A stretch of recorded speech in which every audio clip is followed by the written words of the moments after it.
I want to quote a famous football philosopher, if I may, here in a quick second. He says, quote, "As much as Jerry Jones wants to win another Super Bowl, he also wants to be relevant. For all those reasons, I think the Cowboys wind up paying Prescott a ton of money before the season starts. The price tag is scary." Here's a good one here. "But the thought of irrelevance is even scarier." End quote from the great David Helman. I like, you got like 5 words into that, and I was like, wait a second, I'm pretty sure I wrote that.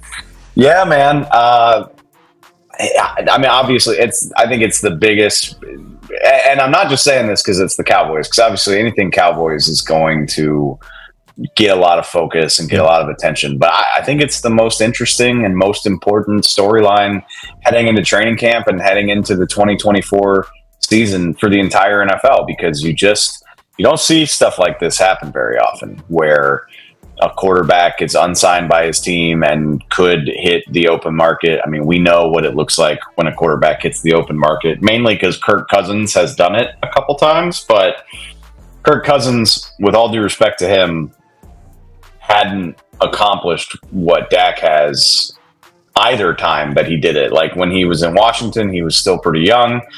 And then when he just left Minnesota, he's pretty old. He's 36, coming off of an Achilles injury, whereas, Dak's right in the middle of his prime. He just led the league in passing touchdowns. He just was named All-Pro. So the thought of him hitting the market, I mean, it would be crazy. It's not even close. He would easily be the biggest, most coveted free agent on the market if it came to that. And I go back and forth every single day, literally. It's so funny that you brought up that quote, because yesterday we were doing production meetings on Speak on FS1, and I don't remember why it came up, because we didn't talk Cowboys on the show for a change. Shocker. But I know, yeah, I guess you can't talk about them every day. But I was thinking, like, man, what if Dak decides, no, like no price is gonna be good enough for what I'm after, and I want to make sure I hit the market. Even if I were to re-sign with the Cowboys, I just want to have that power to be on the market and talk to teams and set my price and blah blah blah. And I just go back and forth between, well, what if Dak wants that, or what if the Cowboys really make him an offer that he can't refuse sometime between now and Labor Day. And it's fascinating to think about. And I still, at the end of the day, believe what I said, which is, I think when push comes to shove, I mean, we've seen how this goes.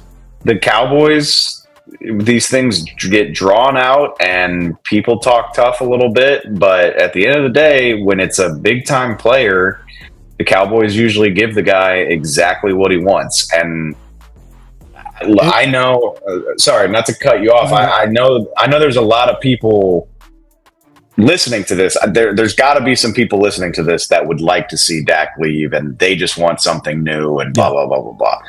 Good. That's all well and good, but you don't run the team. You're not in charge of selling the tickets, making sure there's a lot of people in the building, making sure that there's justification for being in 8 primetime games. I mean, you think Jerry Jones wants to play 8 primetime games with a not good quarterback? And I mean, we've seen what that looks like in seasons like 2020 and 2015. I don't think they want to do it. And that's why I think ultimately, if I had to predict the future, I think they'll wind up offering Dak a really, really nice contract.